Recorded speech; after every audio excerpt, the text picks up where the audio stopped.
All right, guys, let me ask you this. What happens when the very words you once spoke in confidence suddenly turn into the weapon pointed right back at you?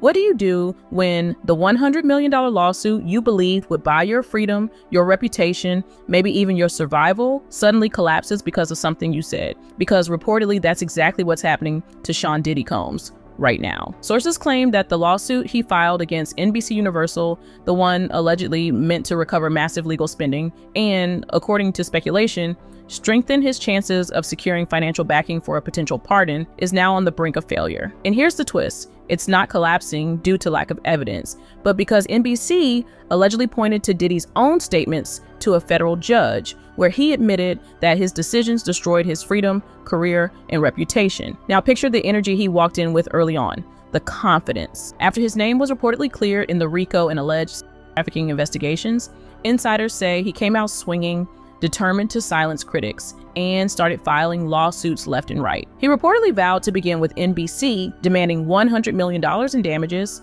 then move his way down an alleged internal list of targets. But here's the part nobody saw coming.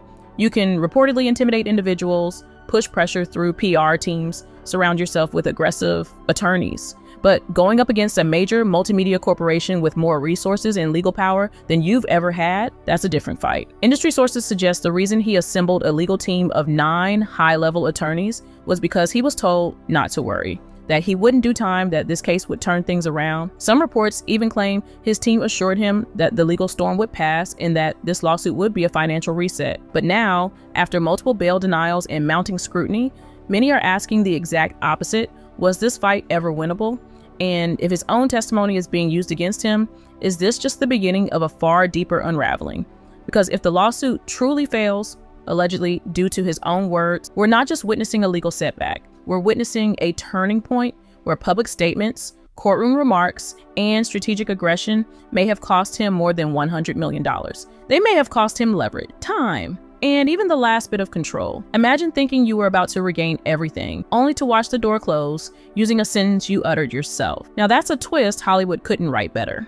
They allegedly told him, oh, don't worry, it'll be time served. Once you're out, you can even sue the government for the raid. That was reportedly the mindset being pushed behind closed doors. But picture this, the man who once dominated the charts, now sitting in complete disbelief, furious over the way federal agents stormed his home. Sources claim he described it as an abomination, reportedly devastated that his children were placed in handcuffs during the operation. But according to industry observers, what unfolded afterward was even harder to confront. During court hearings, his family allegedly had to listen to unsettling accounts about his personal preferences and behaviors, the kind of details no child should ever have to hear about their own parent. Some commentators suggest they may have already been aware of certain aspects of his lifestyle, but hearing it laid out in that setting was a different story. At one point, it was reportedly claimed he had been under the influence for nearly 15 to 25 years, and that this period marked the first time sober. And when someone is allegedly getting high on their own supply, lines blur, boundaries shift, strange behaviors get normalized, and accountability gets lost somewhere in the chaos. Now, fast forward to the legal battlefield. In an effort to protect himself, Diddy allegedly assembled a high-powered team of 9 attorneys, and that decision came with a price. Yes, he has assets, homes, cars, a private jet. On paper, his net worth appears substantial, but according to insiders, what he didn't have was liquidity, the actual cash flow needed to sustain a legal defense of that magnitude. And that's where things reportedly began to unravel. Because while wealthy friends exist, very few were willing to risk lending money during a period where he was under federal RICO scrutiny. Any financial assistance would potentially have required them to go on record, and many didn't want to be tied to the situation. So there he was, rich but cash poor. A powerful figure with luxury at his fingertips, yet allegedly struggling to pay the very team meant to protect him. He still funded his legal strategy, but reportedly at a heavy cost. That's why some analysts believe his $100 million lawsuit wasn't just about reputation or principle. It was a strategic attempt to recover the massive legal expenses and the income allegedly lost while he was being detained. And according to speculation, some suggested he planned to use that money to pursue further further legal action against federal authorities, believing he had grounds based on procedural concerns from the raid. But now, with that lawsuit reportedly at risk due to his own statements, that pathway appears to be closing. If true, this marks more than a financial setback. It signals a deeper strategic collapse, where the plan to protect himself may have ultimately exposed him even further. And in the world of power and influence, that kind of vulnerability isn't just costly, it can be dangerous. According to insiders, that was the play, or at least that's the version circulating among those who've watched this mess unfold from a closer angle. The idea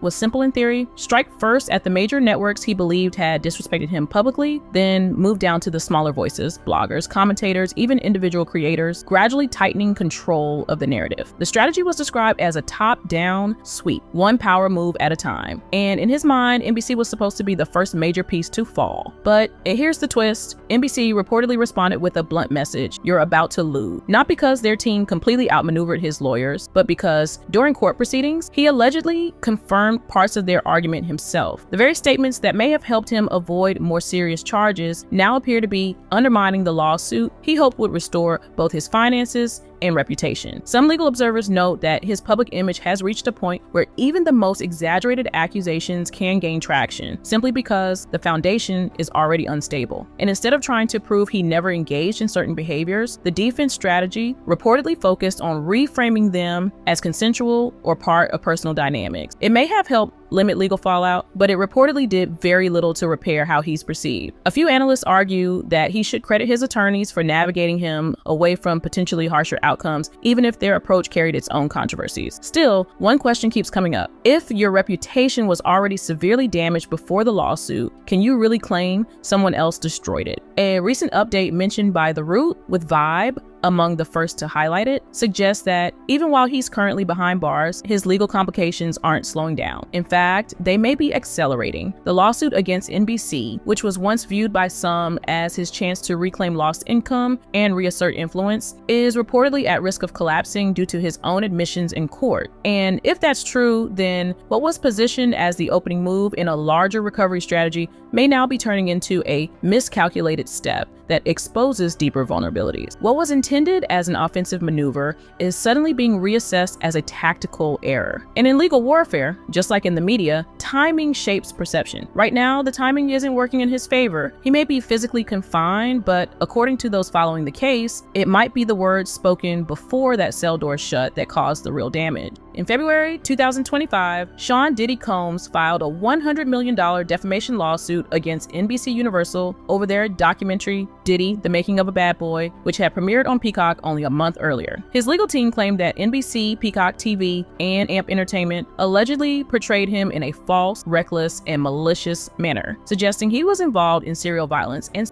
trafficking. And while those are extremely serious accusations, critics argue the timing of the lawsuit raised questions, especially considering that at the time, he was already facing intense scrutiny over related allegations within the ongoing RICO proceedings. The lawsuit alleged that the documentary caused severe damage to his reputation and finances, presenting it as a key contributor to his downfall. But analysts have noted that much of the public perception shift occurred while legal proceedings were already underway, and the documentary may have been more of a reflection of that moment rather than the catalyst. Fast forward to November 2025, and the lawsuit appears to have run into significant opposition as NBC has begun pushing back, reportedly using Diddy's own courtroom statements to challenge the very foundation of his claim. Their position suggests that any reputational and financial harm was not primarily driven by the documentary, but rather by comments he allegedly made under oath during his trial. NBC's legal response reportedly highlights a statement where Diddy acknowledged that decisions he made led to the loss of his career, his freedom, and his reputation. From their perspective, this directly contradicts his argument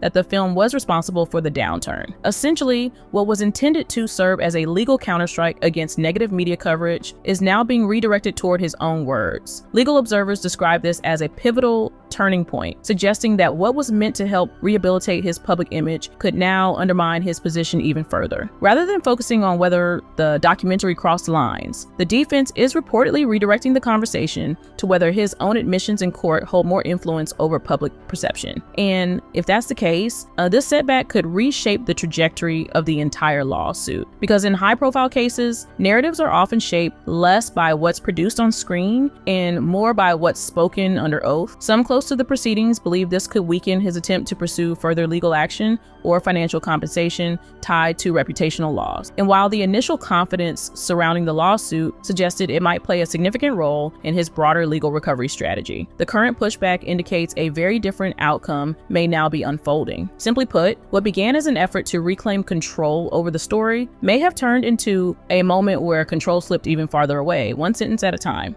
Let's break down the moment that shifted the course of the lawsuit. During court proceedings, Diddy allegedly made a statement that has now become central to NBC's legal defense. He reportedly said, "Because of my decisions, I lost my freedom, I lost my career, I completely destroyed my reputation." And according to NBC's attorneys, that single admission undermines his claim that the documentary was the driving force behind his downfall. They argue that by acknowledging personal responsibility in open court, he effectively weakened the argument that his reputation and financial losses were triggered by the film. Legal commentators have pointed out that while the delivery of the statement gained attention due to how it was presented during testimony, it is the content, not the tone, that carries weight within this lawsuit. Diddy's team, however, is pushing back. His representatives claim that NBC is isolating one remark, pulling it out of legal context, and using it in a manner that fails to address the broader issues surrounding documentary standards such as accuracy, sourcing, and journalistic responsibility. A spokesperson identified in filings as Judah reportedly argued that the lawsuit challenges NBC's publication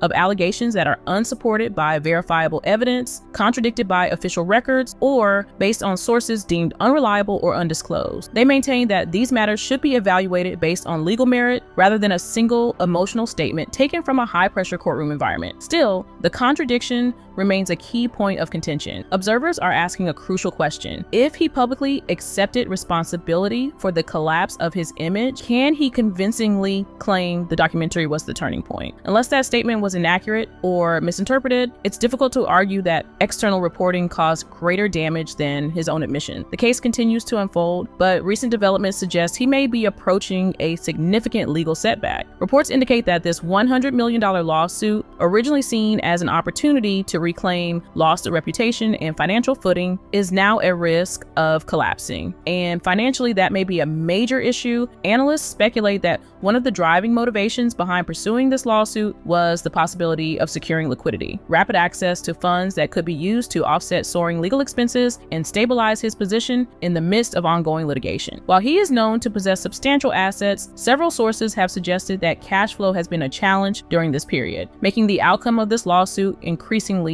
significant. In other words, winning this case might have been part of a broader survival strategy rather than just an attempt to clear his name. As the court continues to assess the arguments, the outcome seems to hinge on whether that courtroom admission is deemed a decisive moment or a statement taken out of context. Either way, it appears that the battle over narrative control is narrowing to a single line: his own. There's growing speculation that one of the key motivations behind pursuing the lawsuit against NBC is financial leverage. Some observers suggest that if Diddy were to win the case and secure the reported $100 million in damages, it could give him the resources to initiate legal action against additional targets, including other media platforms and individuals who have made public statements about him. The idea is that a successful outcome in this high-profile case might not only provide liquidity, but also set a precedent that could be used to challenge future commentary. Whether or not that strategy is achievable remains uncertain, especially as the legal tide appears to be turning. NBC's legal team has reportedly positioned itself aggressively, making it clear that they won't settle quietly. And in many analysts' view, the most significant hurdle Diddy faces isn't the documentary itself, but the perception that his own past decisions contributed to the situation. From a reputation standpoint, sources suggest the damage may have already been done long before this lawsuit was filed. Public opinion,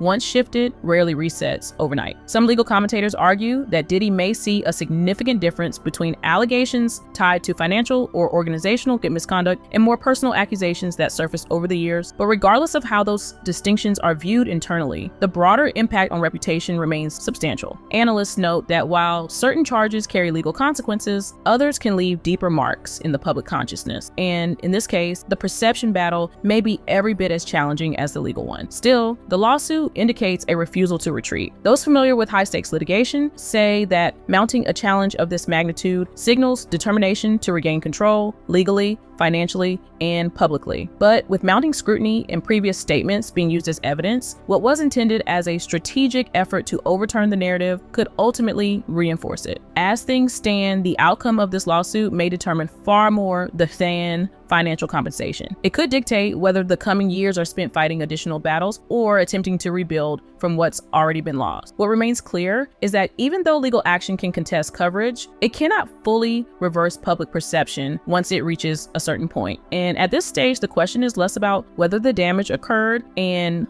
more about whether recovery is still possible. All right, guys, you know what to do. Hit the comments, share your thoughts, and tell me if you think Diddy's really got one last trick up his sleeve. I'll catch you in the next one.